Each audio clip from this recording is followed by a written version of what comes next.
2002년 월드컵을 아마 다들 기억하실 겁니다. 이 대한민국 건국 아래 그토록 뜨겁고 열기가 있으며 열정적일 때가 있었는가 싶을 정도로 2002년은 참 그야말로 열정의 도가니였습니다. 저는 그 당시에 고3이었는데 참 적지 않은 많은 피해를 입었던 때로 기억합니다. 아시다시피 우리나라 축구대표팀은 그 누구도 예상하지 못하게 그야말로 영화나 만화에 나올 법한 성적이었던 세계 4위, 그러니까 한 번도 16강 가보지 못한 나라가 4강의 신화를 이룩했으니 그야말로 모든 선수들이 다 영웅이 되는 것은 참 지극히 당연한 일이었습니다. 그리고 그 가운데서도 가장 영광스러운 자리에 있었던 선수가 있다면 바로 아마 안정환 선수일 것입니다.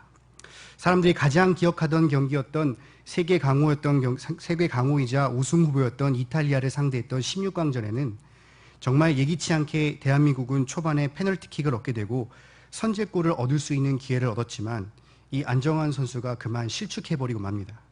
그리고 역으로 실점하여 후반 40분, 그야말로 이제 끝나기 딱 5분 남겨놓고 패색이 짙었던 그 순간 그의 어깨는 그야말로 무거워져만 갔습니다. 그러나 극적으로 3분 전에 터진 동점골과 함께 그는 연장전에 정말 역대 가장 멋있는 골 중 하나였던 역전 골든골을 장렬하였고 정말 평생 살며 얻을 수 없는 수없이 많은 환호, 그리고 스포트라이트와 그 영광스러운 자리에서 반지 세레모니를 통해 자신의 아내까지 영광 돌림으로써 지금까지 참 많은 회자가 되고 있는 것입니다. 무릇 사람이라면 누가 영광스러운 자리를 마다하겠습니까? 누구라도 그러한 자리에 올라 많은 사람들이 자신을 알아보기를 원하고 또 그야말로 권력과 힘을 주었다 마음껏 쥐었다 폈다 할 수 있으며 그야말로 그 자리에 서기 위하여 많은 자들이 피를 흐리고 뼈를 깎는 고통으로 목표를 달려가고 있는 것 아니겠습니까? 오늘 본문에서도 이 영광이라는 단어가 분명하게 나옵니다. 바로 23절에 예수께서 인자가 영광을 얻을 때라고 말씀하셨습니다. 여기 인자는 당연히 예수님 자신을 말씀하는 것입니다. 당시에 예수님께서는 이제 공생애의 마지막 주간 유대 절기의 6월절에 맞추어 예루살렘에 입성하셨습니다. 당연히 수없이 많은 사람들이 예수님을 알아보았고 정말 많은 환호와 또 환영을 하였습니다. 그리고 이러한 모습을 본 제자들 또한 드디어 예수님께서 저 높은 영광스러운 자리에 오르실 때가 되었구나. 나 또한 저 옆자리에 앉아 한 자리를 차지할 수 있겠다라는 상상을 하기 시작했던 때였습니다. 그러나 예수님이 오늘 본문을 통해 말씀하시는 그 영광은 세상 사람들이 말하는 영광과는 달랐습니다. 아니, 오히려 정반대였습니다. 당시 20절과 22절에 예수님을 찾아온 헬라인들이 있었는데 이 헬라인들은 쉽게 말하면 구원받지 못할 이방인들입니다. 본디 헬라인들은 늘 새로운 곳을 찾아 떠나다니고 새로운 지식을 얻고자 하는 소원으로 그야말로 목마른 자들이었습니다. 그러니 이방임에도 불구하고 그들은 진리 탐구라는 이 목적 하나로 때로는 철학으로, 때로는 학문으로, 때로는 종교로 여러 곳으로 돌아다니던 자들이었는데 그러나 오늘 등장하는 자들은 조금 달랐습니다. 그들은 그토록 많이 섬겼던 헬라의 온갖 잡신들을 다 버리고 오직 유일신이신 하나님만을 섬기도록 개종한 유대교 신자 헬라인들이었습니다. 그러니 그들의 마음에 어찌나 예수님을 사모하는 마음이 가득했겠습니까? 그래서 이 예수님이 오시자 그들은 너무나 뵙고 싶은 마음을 누르지 못하고 용기를 내서 이방인에도 불구하고 빌립을 찾아가 면회를 신청했던 것입니다. 빌립은 예수께로 바로 가지 못하고 오히려 안드레로 가 상의했습니다. 아무리 예수님의 제자라 할지라도 그조차 이방인이라는 사실이 조금 걸리기도 했고 워낙 예수님이 유명하신 터라 해하려고 하는 자들도 있었기에 많이 조심스러웠던 것입니다. 그리고 둘은 상의한 결과 예수님께 그 사실을 고백했습니다. 그런데 예수님께서 하신 말씀은 그야말로 동문서답 같은 말이었습니다. 예수님, 그들이 뵙고 싶어 하는데 어떻게 할까요? 라고 물어보는 그들에게 바로 예수님께서는 오늘 본문의 이 말씀, 인자가 영광을 얻을 때가 왔도다 라고 말씀하셨던 것입니다. 뜬금없는 보이는 이 말씀에 예수님이 받으실 그 영광에 대해 분명하게 기술하시며 그를 쫓는 모든 그리스도의 영광 또한 오늘 본문을 통해 자세하게 알려주고 계신 것입니다. 그렇다면 예수님이 얻으시는 그 영광과 그를 쫓는 그리스도인의 얻는 영광은 과연 어떤 것이겠습니까? 저와 여러분은 이 시간에 본문의 말씀을 통하여서 예수님을 쫓는 그리스도인들이 세상과 다르게 어떠한 영광을 얻는 것인지를 함께 상고해 보고자 합니다. 첫째로, 그리스도인들의 영광은 많은 사람들에게 높임을 받는 것이 아닌 아무도 알아주지 않아도 온전하게 희생하는 것입니다. 23절부터 24절까지 말씀을 함께 합독하겠습니다. 예수께서 대답하여 이르시되 인자가 영광을 얻을 때가 왔도다. 내가 진실로 진실로 너희에게 이르노니 한 알의 밀이 땅에 떨어져 죽지 아니하면 한 알 그대로 있고 죽으면 많은 열매를 맺으니라. 아멘. 예수님께서는 헬라인들이 만나기 청한다는 그 빌립과 안드레의 질문에 만날지 안 만날지의 가부를 대답하시는 것 대신 바로 앞선 본절대로 인자가 영광을 얻을 때가 왔도다라고 선포하셨습니다. 여기서 우리가 살펴봐야 할 단어는 바로 이 때입니다. 예수님께서는 이방 민족의 대표적인 헬라인이 자신을 찾아오는 것을 보시고 바로 하나님의 구원 계획이 성취될 때임을 깨달으셨습니다. 이는 바로 모든 열방과 민족이 하나님의 구원의 약속에 따라 영적 이스라엘 민족이 되어가는 바로 그때가 다가오셨음을 아셨으며, 그것은 여김없이 바로 자신의 십자가 대속의 사역, 즉 자신의 죽음이 다가왔음을 깨달았던 것입니다. 그런데 여러분, 이상하지 않습니까? 어떻게 자신의 죽음이 다가옴을 깨달았는데 어떻게 예수님께서는 표현을 영광을 얻을 때라고 표현하셨겠습니까? 이는 이후 24절의 말씀에 분명하게 설명하고 있습니다. 24절을 보시면 한 알의 밀이 땅에 떨어져 죽지 아니하면 한 알 그대로 있고 죽으면 많은 열매를 맺으니라 라고 하신 것입니다. 우리가 비록 농부가 아니라도 상식적으로 바로 한 알의 밀을 심었을 때 그 밀이 잘 나거나 잘 나지 못하고 싹을 틔지 못하면 그대로 한 알로 남기 마련입니다. 그러나 그 한 알이 죽어 없어지고 희생하여 싹을 틔우고 나무를 맺고 난다면 그야말로 수없이 많은 열매를 맺을 수 있는 것은 지극히 당연한 사실입니다. 바로 예수님께서는 자신을 이 한 알의 밀알로 표현하셨습니다. 그야말로 화육 강세하셔서 온 예수님의 모습을 은유한 것입니다. 그리고 그 가운데 밀이 자신의 모습과 특색을 버리고 완전히 없어지는 모습을 그야말로 십자가에 못 박혀 죽으신 예수님의 대속, 그 희생을 가리키고 있는 것입니다. 이는 그야말로 세상 사람들이 상상하는 영광과 정반대의 모습 아닙니까? 메시아라면 절대로 패하지 않는 그야말로 연전연승의 모습을 보이고, 메시아라면 모든 것을 승리하여 그 세상의 절대 권력의 모습을 띄어야 하는 것이 세상 사람들이 생각하는 가장 주권자의 모습이고 그 영광입니다. 그러나 예수님께서는 오히려 자신의 십자가를 통해, 그리고 그 십자가의 죽음을 통하여서 많은 사람들에게 오히려 수치라고 할 만큼의 자신의 희생을 하셨습니다. 그야말로 수치스럽고 패배한 모습처럼 보였지만 그 이후에 놀라운 결과가 어떻게 나타났습니까? 바로 한 알의 밀알이 죽어 많은 열매를 거두듯이 예수님의 죽음 뒤에는 그 그리스도의 부활로 이어지게 되며, 이에 따라 수많은 택자들이 구원을 받아 그리스도의 부활에 동참할 수 있게 되니 이것이 바로 예수님이 말씀하신 인자의 영광이라는 것입니다. 이처럼 예수님께서는 이 땅에 오실 때부터 한 알의 밀처럼 죽기 위해 오셨으며, 그리고 이 세상 많은 사람들이 알아주고 높여주는 그 자리를 마다하시고 기꺼이 낮고 낮은 저 십자가에 못 박혀 죽으심으로써 그 모든 대속의 절정을 이루셨습니다. 그리고 그 죽음을 통하여 부활이 나타나고 그에 따라 주의 택한 백성들이 새 생명으로 거듭나니 그야말로 이 희생이야말로 세상과 다른 예수님의 영광이며 이른 그를 쫓는 그리스도의 영광으로 나타났던 것입니다. 연말 시상을 보면 그야말로 한 해 수고한 자들이 많이 나오지 않습니까? 운동선수든 배우든 가수든 그야말로 자신이 꾸밀 수 있는 한껏 마음껏 꾸미며 나타나 그야말로 많은 사람들이 우러러보는 자리에 씁니다. 아무리 그 자리가 부럽지 않다라고 얘기하는 라이벌들이 있을지 몰라도 사실 속마음을 들여다보면 어찌 그 자리를 쓰지 않을 수 있겠습니까? 자신이 감당했던 그 자리에서 최고의 자리에 올라 정말 영광스러운 자리에 쓴다면 그야말로 누구나 다 마다하지 않을 수가 없는 것입니다. 그리고 그렇게 많은 사람들이 되고 싶어 했던 그들조차도 교만하기보다는 오히려 시상식에 자기를 위해 도와주고 희생하는 사람들에게 그 영광을 돌리지 않습니까? 어떤 이는 하나님께, 어떤 이는 부모님께, 어떤 이는 동료들에게 자신이 이렇게 잘할 수 있는 것에 대하여 도와주는 것에 대하여 깊은 고마움과 함께 영광을 돌리는 것입니다. 세상 사람들이 높게 선 하나님 사람들의 영광을 바라보며 그 영광을 추구하지만 결코 그리스도인들은 그 영광이 그렇게 나타나서는 안 되는 것입니다. 바로 그들이 기리는 것과 같이 희생을 통하여 나타나는 영광이 바로 우리에게 있는 그리스도의 영광임을 깨달아야 하는 것입니다. 이 땅에 초기의 선교사라고 불릴 수 있는 토마스 선교사님이라는 분이 계셨습니다.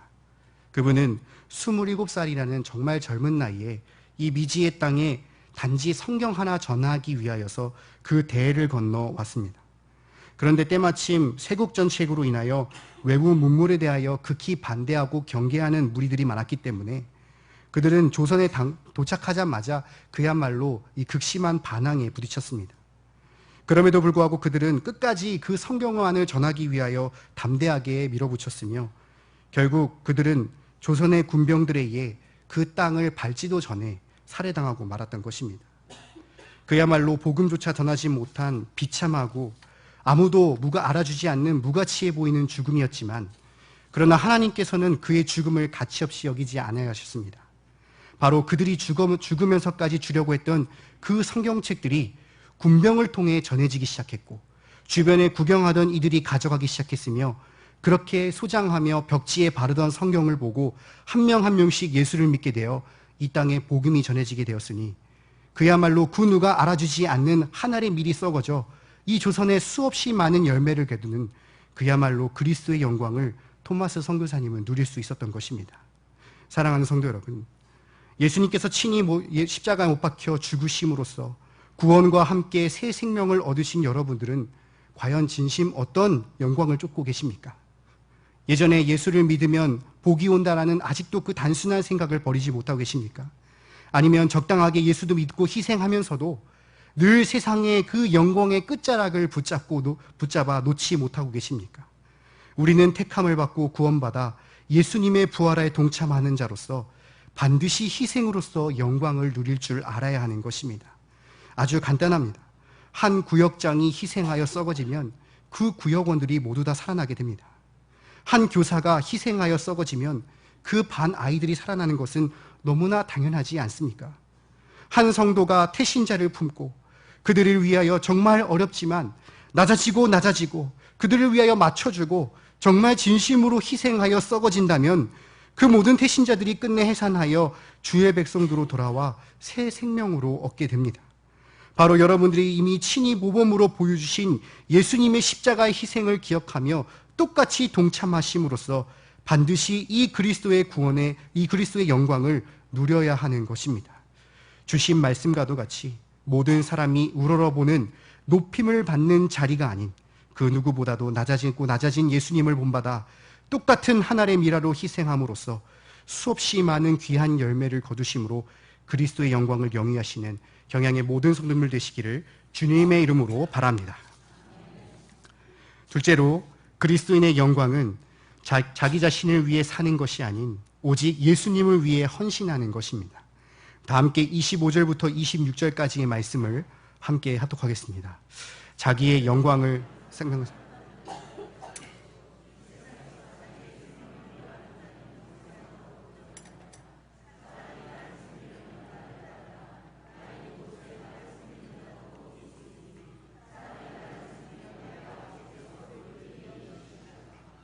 아멘. 예수님께서는 앞선 24절을 통해 하늘의 미리 대하여 희생을 통한 영광에 대해서 말씀하셨습니다. 그리고 더 나아가 이제는 그 희생의 영광을 더 나아가 삶의 가운데 어떻게 영광을 얻을 수 있는지에 대해서 언급하고 계십니다. 우선 두 사람을 대조하시는데 먼저 첫 번째로 나온 사람은 자기 생명을 사랑하는 자라고 했습니다. 이는 자기 힘으로 구원을 얻고자 하는 자 또는 자신의 힘으로 성공하거나 행복을 쟁취하려는 자로서 그야말로 하나님은 온데간데 없이 인본주의적으로 사는 사람을 말합니다. 당연히 이러한 자는 하나님의 뜻을 따르지 않는 자이며 그저 인간의 본능적인 욕구에 따라 온전하게 자신을 위하여 사는 자, 그저 자기 자신을 위하여 욕심을 부리는 자임을 예수님께서는 바로 자기 생명을 사랑하는 자라고 아주 표현하셨던 것입니다. 그런데 그렇게 자기를 사랑하는 자의 말로는 뭐라고 얘기하고 있습니까? 결국 그 삶을 잃어버릴 것이라고 했습니다. 여기 잃어버린다는 것은 아주 단순하게 영원한 생명, 즉 구원을 받지 못한 삶을 말하는 것으로서 결국 자기를 위해 살아가고 자기 중심으로 사는 자의 말로는 멸망뿐임을 선포하고 있습니다.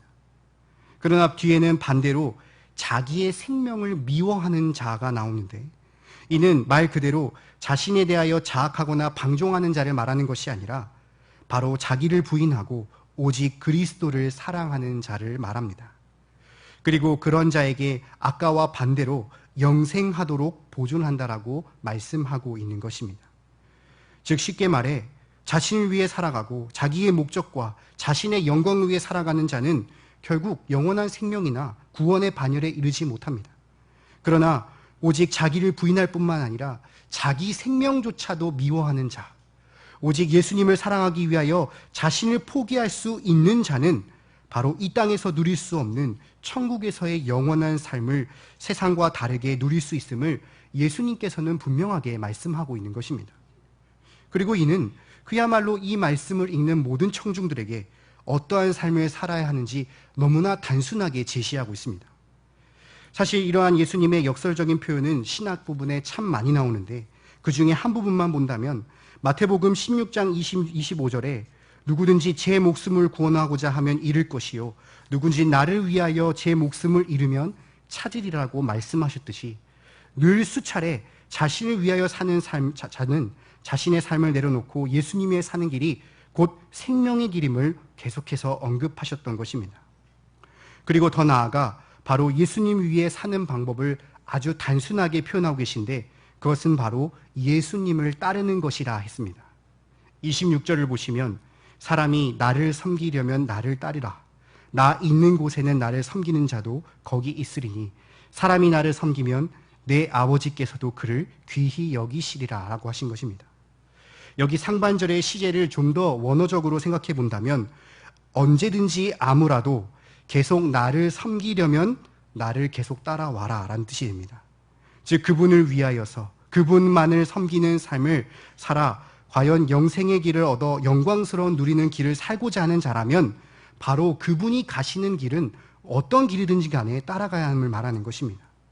이는 그의 삶의 모든 것이 바뀌어야 됨을 의미합니다. 나 자신이 원하는 삶의 목표, 나 자신이 원하는 삶의 목적, 자신의 의지에 따라 늘 살아왔던 그 모든 생각들을 이제 내려놓고 오직 주님이 원하시는 그 뜻에 따라 삶의 방향을 이전과 완전히 다르게 바로 그야말로 나 중심에서 예수님 중심으로 살아가는 것을 의미합니다. 그러니 예수님 중심으로 살기 위해서는 그야말로 앞선 절과 같이 자기 생명조차 미워하는 그야말로 헌신의 자세가 필요할 수밖에 없는 것입니다. 그리고 그렇게 자기를 부인하고 오직 예수를 헌시적으로 따르는 자에게 오는 것은 무엇입니까? 바로 영광입니다. 26절 하반절에 내 아버지께서 그를 귀히 여기시리라 라고 한 것입니다. 예수님의 아버지는 여김없이 누구겠습니까? 성부 하나님 아닙니까? 바로 이 세상 만물을 창조하실 뿐만 아니라 모든 세계를 통치하시는 절대 주권자이신 하나님께서 바로 예수를 그야말로 자신을 버려가면서 따르는 자를 귀히 여기시는 영예가 따른다는 것을 말하는 것입니다. 그리고 그 영예는 다름 아닌 이 땅 이후의 하늘나라에서 예수님과 함께 살 천국 유업을 뜻합니다. 바로 자기를 부인하는 자, 오직 예수님께 모든 것을 맞추기 위하여 나 자신을 내려놓고 그분만을 따르는 이 헌신이 있는 자는 오직 천국에서의 영원한 삶이 바로 그리스도의 영광에 누릴 영광이 있음을 오늘 본문은 선포한다는 것입니다. 나라의 대선을 할 때 보면 얼마나 치열하게 선거운동을 합니까? 자신들의 대표가 당선되기 위해서는 정말 물불 안 가리지 않습니까? 때로는 불법행위나 위법행위도 할 때가 있지만 정말 그 시간만큼은 자신의 당대표를 위하여서 수없이 많은 사람들이 그야말로 24시간 동안 머리를 짜내고 연일 회의하고 계획을 세워 그렇게 실행할 때마다 따라다니고 동행합니다. 그런 중요한 일을 치를 때에 그들의 삶에 나 자신의 삶이 어디 있습니까? 내가 누릴 수 있는 퇴근 이런 게 있겠습니까? 전혀 없습니다. 그야말로 헌신을 다하고 헌신을 다해 부딪히고 싸우다가 끝내 그 대표가 당선된다면 그 뒤에 헌신한 자에게 따라오는 것은 영광뿐일 것입니다. 마찬가지입니다. 주님께서 오직 자기를 부인할 뿐만 아니라 오직 자기 생명까지도 미워해서 나를 섬기고 따르라고 명령하셨습니다.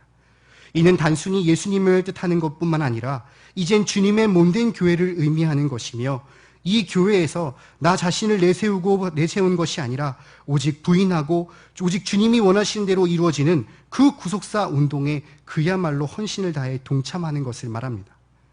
그러나 요즘 한국 교인들을 보면 어떻습니까? 가면 갈수록 그 누구도 작은 교회를 가지 않으려고 합니다. 왜 그렇겠습니까? 이는 자신이 신앙생활함에 있어 그 어떠한 부담을 느끼고 싶어 하지 않기 때문입니다. 그러니 이 경양도 같은 대형교회에 그저 와서 있는 듯 없는 듯 아무런 부담도 책임도 헌신도 없이 그저 적당하게 신앙생활하는 것을 추구하는 교인들이 너무나 우리 주변에 많다라는 것입니다. 그렇기 때문에 성도 여러분, 진정한 그리스도인이라면 오직 예수님을 사랑하여 그분을 위해 살아가는 자는 결코 그렇게 행동해서는 안 되는 것입니다. 주님의 몸된 교회와 이 구속의 은혜를 입은 자가 어찌 세상과도 같이 자기를 위하여 자기중심적으로 신앙생활을 할 수 있겠습니까? 그야말로 자기를 사랑하는 자와 같이 그 말로는 멸망뿐임을 기억해야 합니다.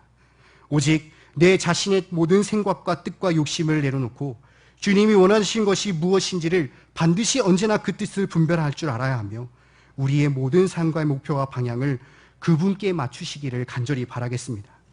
비록 그 헌신의 길이 고단합니다. 비록 그 길에 내 삶이 없어 때로는 허무할 때도 있습니다. 그 길에 많은 사람들의 조롱과 멸시를 당할 때도 있지만 우리 하나님께서 반드시 그 헌신대의 교회를 섬기는 자에게 귀하게 여기실 뿐만 아니라 끝내 저 천국의 삶, 그 천국의 보화를 쌓는 영광까지 누리게 하신다는 것을 기억하시는 여러분 되시기를 간절히 바라겠습니다. 주신 말씀과도 같이 여전히 나 자신을 사랑하는 것을 버리지 못해 자기 자신을 위하여 신앙생활하는 것이 아니라 오직 주님 그분께 모든 것을 맞추어 그의 몸된 교회의 헌신을 다하심으로써 주님뿐만 아니라 하나님께도 귀하게 여김을 받아 천국에 인도하여 그리스도의 영광을 충만하게 영위하시는 경양의 모든 성도들 되시기를 주님의 이름으로 간절히 바랍니다. 사랑하는 경양의 성도 여러분, 그리고 헌신을 다짐하시는 31, 32, 33 여전도 회원 여러분, 세상은 가면 갈수록 참 편리와 이익을 누리는 것 같습니다. 어떻게 하면 조금이라도 더 편하게 살아볼까 해서 스마트폰이 나오고 어떻게 하면 조금이라도 더 편하고 유익하게 다닐 수 있을까 해서 무인 자동차가 나오는 등 그야말로 온갖 최첨단 기계와 시스템을 개발하고 어떻게 하면 내가 윤택하고 편하고 잘 먹고 잘 살 수 있을까를 추구하는 것이 이 세상입니다. 그러니 남들 따위는 어떻게 되든지 간에 아니 남들을 밟아서까지라도 많은 사람들이 알아주고 높은 자리에 서서 힘과 권력을 누리는 그러한 영광의 자리를 누리다 보니 그야말로 이기주의와 개인주의가 만연할 수밖에 없는 시대 아니겠습니까? 그러나 예수님께서는 이 세상과 완전히 정반대로 말씀하고 계십니다. 먼저 친히 자신이 모범을 보여주셨습니다. 세상에서 가장 낮아지셨고 십자가를 짊어지어 희생하셨으며 사망을 이겨 부활하여 많은 생명을 거두심으로써 그야말로 인자의 영광을 나타내셨습니다. 그리고 오늘날 성도에게 다시 한번 오늘 본문을 통하여 강조하십니다. 자신을 사랑할 건지 아니면 자신을 미워할 건지 하고 말입니다. 그리스도인의 영광은 사람들의 앞에 대우를 받아 높임을 받은 것이 아닌 오직 낮아지고 낮아지는 희생을 통해 많은 생명을 거둔다는 사실을 기억하시기 바랍니다. 그리스도인의 영광은 군중과 교권 앞에 자신의 이름을 드러내고 자기 생각과 힘을 관철하는 것이 아닌 오직 예수님을 위하여 자신의 모든 것을 헌신하여 아버지께 귀함을 여긴 것을 꼭 깨닫기를 바랍니다. 무엇보다도 우리 원로 목사님께서 항상 유명한 설교 말씀 중에 한 구절이었던 죽음을 통하여 생명이 나오고 자기 희생을 통하여 영광의 결실이 오며 이것은 자연계나 영계나 공통된 하나님의 진리의 법칙이라고 말씀하셨습니다. 그야말로 이 역설적인 진리, 높아지려고 하는 자는 낮아지고 낮아지려고 하는 자는 높아지며 죽고자 하는 자는 살고 살고자 하는 죽는 이 예수님께서 항상 말씀하신 역성적인 진리 앞에 세상적인 것을 쫓는 것이 아니라 오직 희생과 헌신으로 순종하심으로써 오직 그리스도인들만이 누릴 수 있는 영광을 충만하게 영위하심으로써 표대를 향하여 힘차게 달려나가시는 경양의 모든 성도님들 되시기를 주님의 이름으로 간절히 축원하겠습니다.